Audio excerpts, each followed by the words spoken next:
Oke, Pak Parki. Syederlu Nikita Mirzani dijadwalkan mengikuti sidang perdana kasus pencemaran nama baik Dito Mahendra pada Senin 14 November 2022 sekitar pukul 9 waktu Indonesia Barat di Pengadilan Negeri Serang, Banten. Sidang perdana mengagendakan pembacaan surat dakwaan dari Jaksa Penuntut Umum Kejaksaan Negeri Serang dengan tidak menghadirkan terdakwa di ruang sidang atau dilaksanakan secara online. Meski digelar secara online, sidang tetap dibuka untuk umum dan tidak membatasi jumlah pengunjung di ruang sidang. Melansir tribunjabar.id, pengacara Nikita Mirzani Fahmi Bahmid meminta untuk sidang kliennya digelar secara langsung untuk mempermudah persidangan nantinya.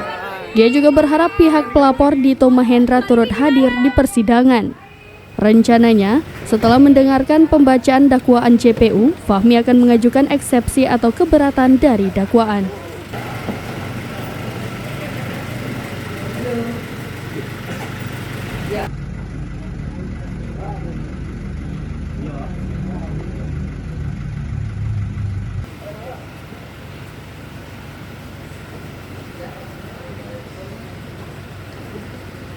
Oke, Pak Parki.